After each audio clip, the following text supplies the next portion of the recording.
there's going to be LNG from Eastern Med in the global market. Andrew, what's your answer to that question? And then Oded.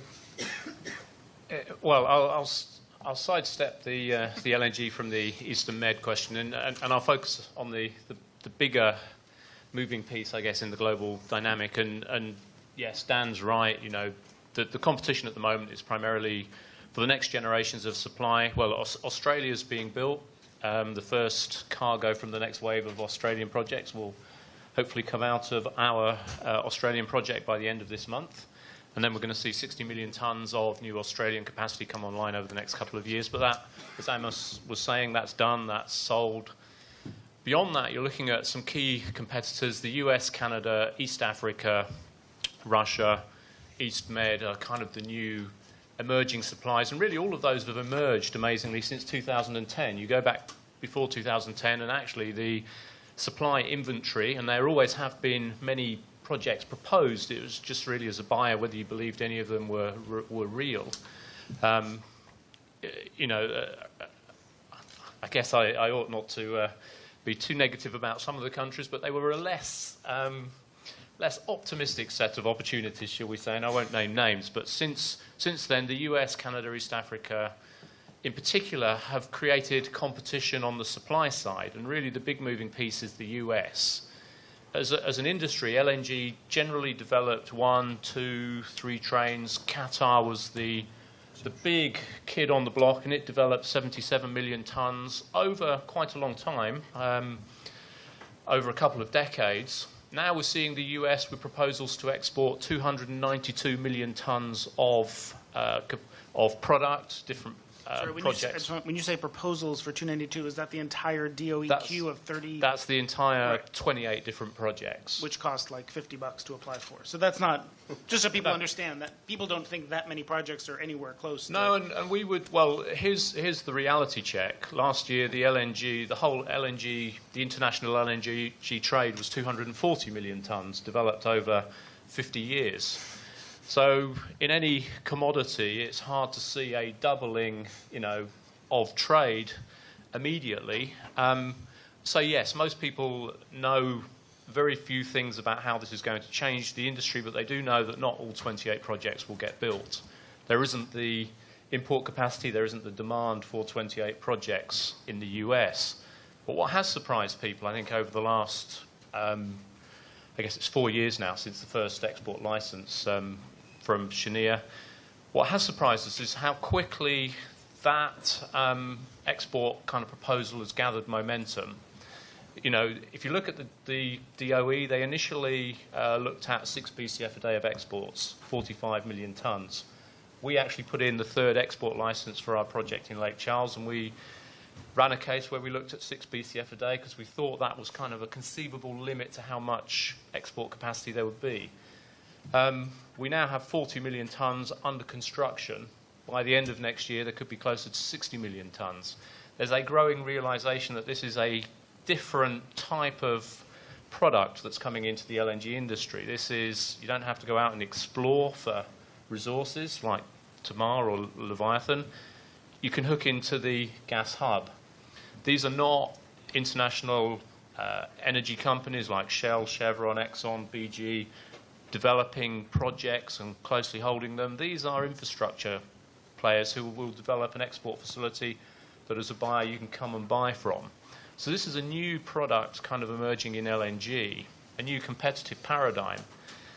And so, you know, commentators such as IHS have started to raise concerns that perhaps there's a potential for an overbuild here. This is the first time in an industry that was generally bilateral. Buyers and sellers agreed, and if the buyers were agreeing, they generally agreed to buy something they kind of wanted. There's potential for a bit more of a gold rush in this environment. And so there are commentators starting to get quite bearish about the current slug of LNG, how big will it be and how much will flow into the market round about the turn of the decade, and what could that do to global gas prices? And so there's a concern that we could see a period of market softness emerging around about the turn of the decade as you have almost a supply push into the market, which is going to flow into the global system. It's going to depress prices. worldwide. And this is why I said you can run, but you can't hide from the global system. And it will impact even regional markets, because you can do what many importers have done recently, is use FSIUs, floating import facilities, which can be put in place quite quickly, as Israel did. Importer number 27 in the world of importers. Number 28 was Lithuania. The reason Lithuania put an FSIU in place was not really to import a huge amount of LNG. It wanted a stick to hit Russia with. And so even if you don't import LNG, you can use that as leverage with your gas suppliers. And just a quick follow-up, and then turn to Oded. How much of the impact on the market that Israel has to export into, Andrew, a quick follow-up, is the amount of U.S. gas that might be exported, and how important is the contract structure and the link to Henry Hub pricing different relative to what happens elsewhere in the world? How important is that for the impact on the global market? Okay, well, there's an important, I said it's a new product coming into the industry. And from a buyer's perspective, there are two things that look very different about US LNG that kind of come up, as well as the low barriers to entry. You can also buy it on a transparent price index. The LNG industry traditionally has been bilateral, buyer-to-seller deals. We didn't publish them. Each deal was unique. What happened has some influence on what was going to happen. But it's well known that the deals in the US being developed by the infrastructure developers are being done on a Henry Hub plus basis. Henry Hub, you go and source the gas yourself, or we'll source it for you, and you'll pay Henry Hub. There's some losses in the system, 15%, so you'll need to cover that. You need to pay me my tolling fee, and in that I've set myself a rate of return as an infrastructure developer. It's going to cost to ship it from the US to where you want it, and either you can do that or we'll do that, and we'll charge you the shipping. And that chain is now transparent. So there is a pricing point that will emerge shortly in the US Gulf that is well known by the industry for a product that has a potential supply overhang, is offering the industry as much as it currently already imports worldwide. So there's a pricing point that you can't escape. And it's a transparent pricing point. So, and if you do the math, it kind of gets you to Asia in the $11 to $12 range. Now that pricing point is for Asia, but of course other people will look at that and say, well, if it's 11 to 12 in Asia, then I could deliver it here for X or here for Y. And that's going to be my price marker. And if you come to me and say, I want to sell you gas at something that's higher than that, Russia, Israel, whoever, East Africa, I'm going to point to that and say, well, I could always get an FSIU and import this $12 gas into my country, so why would I pay you more than that? There's a pricing point emerging which is going to have a profound impact on the industry that's going to be hard to escape. Oded, what does that mean for the competitiveness of Israeli gas in the global market? What we just heard about potential oversupply, the impact of Henry Hub pricing. I think it strengthens the proposition that I made. If I do say so myself. Exactly. That the regional market is still the most logical, economically speaking. But what I wanted to add is that it's also politically logical, and I'm sorry that Amos left the room, because I was going to challenge, I will challenge. He'll be back. No, I wouldn't like to do it behind his back. No, I said he'll be back. The statement about the political relations or the connection to this whole issue. Of course, what you need is it's not replacing peace treaties and peaceful relations, but it's a very important cement in political arrangements which you already achieved. I would hate to see what would happen to the Israeli-Jordanian treaty in the absence of supply of water and supply of gas to replace the Egyptian gas, which cannot flow from Egypt to Jordan. And And in this context, I would like to bring we are talking to an Israeli audience, basically, so I would like to bring into the discussion the whole Palestinian gas. I said that it's a drop in a bucket, and maybe not even that, but it can be a part of the long-term arrangement between us and the Palestinians, if we find a way to cooperate. I don't think that with 30 or 40 BCM, it makes sense for anyone dealing with the gas, the Gaza marine gas, to go to think about not even not globally and not even regionally. The most, I think, logical thing for the Palestinians to do is to say, we need gas in Gaza, we need gas in the West Bank. We take the Gaza marine gas, we connect it to the Israeli system. The Israelis have one entry point today in the 12, 15 kilometers from Gaza, have a pipeline which takes the gas from this entry point in just north of the West Bank, of Gaza, to Gaza itself, then connect us from the Israeli system, which already exists, to the West Bank. And you reach a deal which is good for the Palestinians, good for the Israelis, and saves all the infrastructure if you go any other alternative, even the closest one, which is Egypt, 200 to 250 kilometers. Mm-hmm. Number one. Number two, nobody discussed today the whole impact of the findings of gas on the water issue. Because basically, the cost of desalination is the cost of energy. Once you have the possibility of having cheaper sources of energy or available, basically we, in terms of Israel, we solved our water problem. There is no water problem in Israel. We desalinate almost a third or more than a third of our consumption, and we recycle 80% of the water we use, and so and that is with energy. And so what it does, it removes the whole issue of water, should remove the whole issue of water from the list of difficulties and problems between us and the Palestinians in terms of solving or reaching a comprehensive agreement. Basically, we could reach an agreement on water tomorrow morning, because there shouldn't be any conflict about this. Israel can show generosity. It costs us almost nothing. And so I think that the politics involved in this whole issue of gas discoveries and the exploitation of gas for more than just economic targets is very important. And did you want to comment? Theodoros talked about sort of the geopolitical risk with Turkey. What's your view on the potential for Turkey to play a role in bringing this gas to market, or should we just give up that idea? No, we should not give up the idea, because Turkey is the largest consumer for the time being in the region.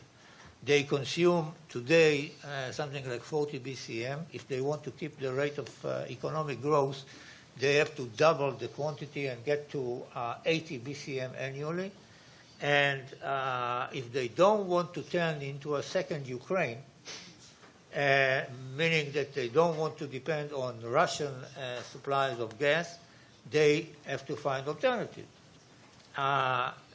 What we offer, I mean, the Israelis, the Lebanese, the Cypriots, the Palestinians, to the extent that they do want to go beyond Israel in terms of supplying or selling, they have the Middle East, the East Mediterranean.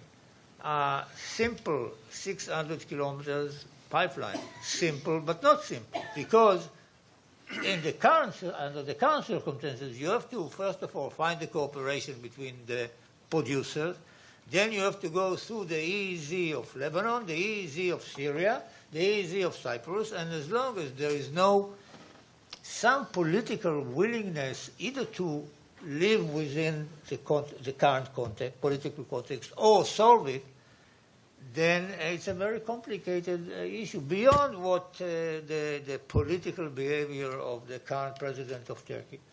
And so, but we should not leave the option. I think that what we need here, I think that we need a more coherent European policy towards Turkey. We need to continue to have the U.S. Involved in the political aspects of getting this deal. And the bad news is that we need to wait for the Messiah to come. Theodoros, can you comment on what you just heard and kind of put it in the broader context of European energy security, where you think Europe is going to get that energy supply, the recent South Stream decision, the recent Russia-China gas deal, and how this gas in this region plays into that broader picture? Yeah, well, to start with, we need to understand. I want, for a few seconds, to comment on what was the general description of an LNG project. I believe that we need to, and I fully agree with what has been said about the difficulties, both political and primarily financial and market-wise, of a major LNG from the region. But if we meet three preconditions, such a project could become viable before 2025. That precondition is, first and foremost, to find more gas, especially for Cyprus to find more gas. And even if Cyprus finds more gas, to do it alone, it should do it not alone, it should do it with Israel, as a joint LNG, to increase the actual value, the net value, the actual rate of return, and for everyone else, and I understand that Israeli gas would be the second gas to come in to such a project, to maximize the revenue and the cost effectiveness of the second or the third LNG if it comes with Israeli gas. If you go with your current reserves to Turkey, you are forfeiting the LNG option. And the companies are not, I don't know if the companies, if the government is ready to do that, because you don't have yet enough of reserves for Israel to go to take the Turkish option. I mean, secondly, you need to understand that when you're talking about Turkish option, you're talking about Turkey as a consumer alone. You need to pay far more money to get it to Europe if you want to get a higher price. Whether you'll be able to do that, the economics of the project become almost extremely non-competitive. If we build an LNG and we have enough capacity for an LNG, you have to if you find the gas and you find 10, 15 TCF for 2 or 3 trains of LNG, you need to do 2 more things. You need to bring in Asian national oil companies who operate relatively different than the others to provide you with security of demand. And you need to bring a big or a semi-big international oil company which has experience as an operator to develop an LNG. Because the regional market does not have an experience of an operator to develop the LNG. As a MAC committee report said that exactly in mind, and it had in mind Woodside. The deal with Woodside unfortunately collapsed. So you need necessarily to bring a Western company, a big IOC player, to manage and operate this thing. Because even if you bring all the Chinese companies you want or the Indian companies you want that don't have the experience to develop an LNG. So apart from the politics, this is necessary for such a project to occur. Now, can I ask him a question? Sure. I don't understand your statement on reserves for Israel itself. Tamar has 300 BCM, okay? We started to supply Shaul 1 3 years ago. Takes gas from Tamar. No, I'll explain. My statement... No, just a second sure. to complete my question. Yes. We will consume 10 BCM. We'll add the neighbors 5. We have 15. So we are taking care for at least the next 20 years. So what is the problem with using Leviathan for export? Reserves for Israel are kept. I'm not saying that. This is what I understood. I'm not saying you shouldn't export from you. If you export through pipelines, 10 or 15 BCM, you want to have enough BCM to do an LNG and do Turkey at the same time. That's what I was saying. If you also export to an Arab consumer, which I believe it is easier for you and more attractive for you as an option for economic and political reasons as a country. Now, with regards to your original question, we need to put things a little bit into perspective. what has happened in Europe is that over the last 6 years, from 2006 until 2014, there has been a significant reduction of dependence in Russia. Russia no longer does not give us half of our demand or half of our imports. It gives us about 32%. And it has almost been equaled by increased Norwegian exports to Europe, which now cover 31% of imports. These are the latest Eurostat studies, which are used by the European Commission in Europe's latest EU Energy Security Strategy report of July 2014. In that strategic report, it was also mentioned that the actual volume of LNG to Europe over this period has decreased. The highest number, please correct me, was about 22, 22, 23, 25%. The data which is used by the European Commission indicates that it's fallen to 15%. So you've had an increase of pipe gas from Norway, primarily because the Norwegians increasing production, but also because they made their price much more attractive, because they delinked it from oil completely and linked it to gas. Mm-hmm. So that gave them a competitive advantage over Russia. How long would that last? We cannot be sure, because the amount of reserves are completely different. And there are estimates even in Norway that there are cases where Norwegian production could peak or start to peak about 2020, 2022. So this is something in the medium to long term that we need to take into account. If we understand that the LNG will not play the primary role in terms of LNG import diversification, even though we have the capacity and infrastructure is there, and it's underutilized, as was very well mentioned, you have additional gas primarily from the Caspian Sea. So we need to open up Turkmenistan. That's crucial. We need to double the capacity of the southern corridor pipeline. And in that case, once TAP is completed, there might be enough gas for Nabucco to be built, which would have to start from scratch. But that Nabucco would be based not on Azeri gas, it would be based on Turkmen gas, as long as there's a Trans-Caspian option. That would be a big game changer. That would really, really diversify on a long term, because LNG can go anywhere. We like Catholic marriages in Europe, even though I'm Orthodox. It gives you security of supply and demand for a very long time. So I think Caspian should be the focus of the next efforts. Let me just quickly ask each of you what you're most worried about for what we're talking about, developing the region's energy. If we have a conference here in 2020 and everyone's sitting around going, remember all that excitement about Mediterranean gas? Too bad that didn't work out. What are you most worried would be the reason we'd be saying that? Who wants to start? And this is based on what we have heard today, that the combination of over-regularization in Israel and political circumstances and continued fall or decline of oil prices will kill this golden egg called the Leviathan. Anyone else?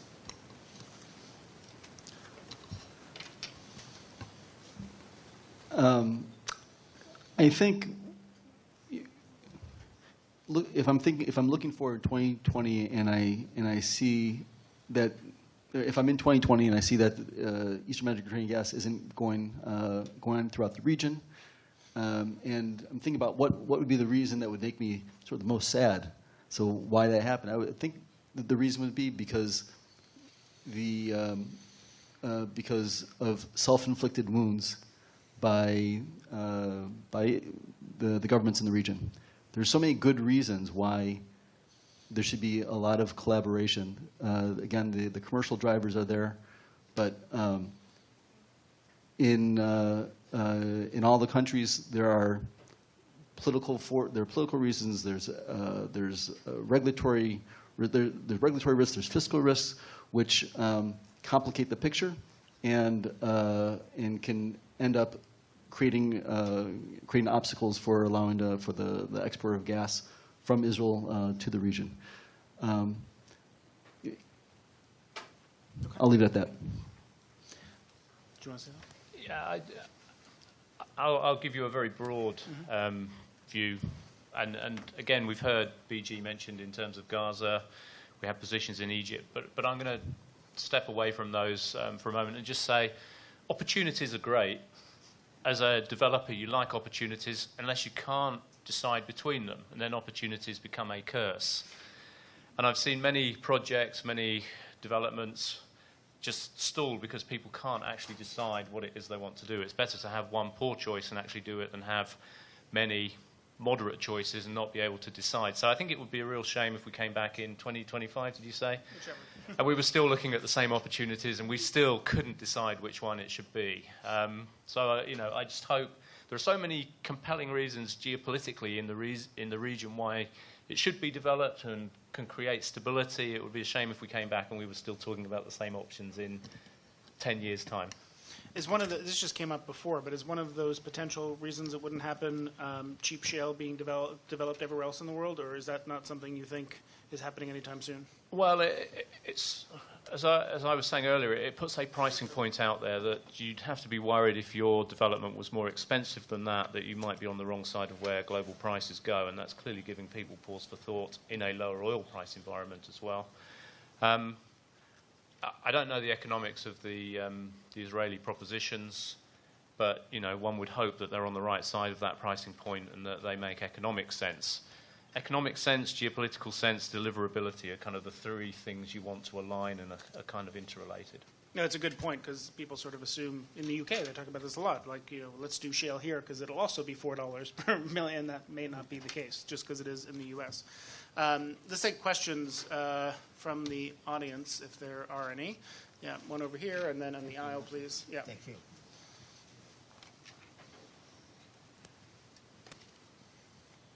So, Gidon Brommer again from EcoPeace. A question to Andrew in relation to BG Group. Oded actually put a proposition on the table in relation to Gaza Marine. Firstly, if you can clarify what is the rights of the BG Group on Gaza Marine and whether you'd look favourably to the proposal that Oded put on the table, and if so, why hasn't it happened? Okay, well, I'm going to... Do you want to take a few? I'll take that one first because I'll have to clear that. I'm not going to comment on that for a really, really good reason, and that really good reason is I really know nothing about it. All I know is that I've known a succession of very good BG Group managers over time, one of whom is a former boss of mine, all of whom are hugely optimistic, who continue to work that, who've negotiated with all sides, and are optimistic that a solution can be found, but it hasn't been found yet, and we hope it can be. Should it continue to hold rights? As far as I know, yeah. It was in the data book when I looked yesterday that we are 90% owners of the acreage there, so I assume that hasn't changed since we published it. If knowing nothing about something precludes your talking about it, you should not come to a think tank. Yeah, right here. Zach Gold, INSS. Thank you all for an excellent panel. Andrew, this one's also to you. Of course, BG is looking towards Israeli and Cypriot gas because of diversion from Egypt. So what are you looking for from the Egyptian government, both in terms of political and regulatory level, to stabilize to make sure a Leviathan deal will be a stable deal for you? Well, it's, when that deal goes to our board, that's going to be one of the key questions I guess the board will ask about the political risk, how that's stabilized. I really can't go into details. There's a second good reason I can't talk about things, and that's because they're commercially sensitive and there are negotiations underway. But clearly there's going to have to be an economic proposition that is geopolitically acceptable from a risk-reward perspective. BG will have to put capital into that, in terms of the pipeline at the very least. So we would look to have something that looks an equitable risk-reward proposal for us. It's also got to look acceptable to the resource developers in Israel, the government, the geopolitical overlay. So again, there's a lot of complexity.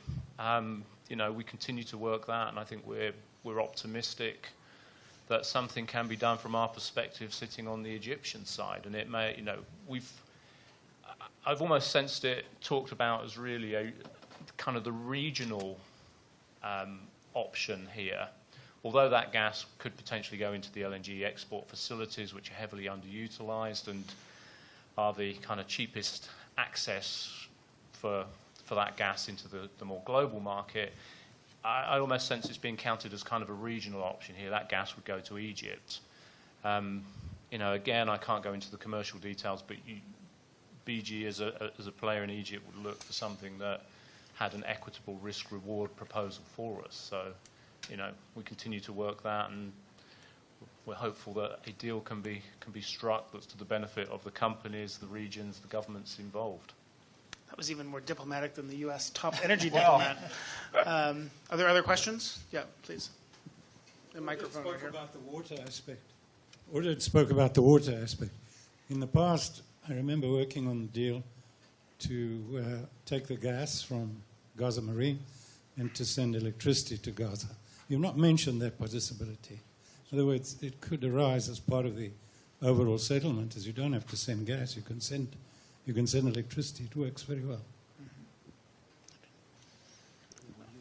Any other, is there a comment or any other questions? If not, we are just a couple of minutes over into our break time, but you'll get almost your entire break. And I think we're back here at 4:15. Can we shorten it and do it? You want to, what? Let me try and do it at 4 o'clock rather than, and so, as I called it in the morning, liquid break, 15 minutes, and we'll be back. Okay, please join me in thanking our panelists. Thank you very much.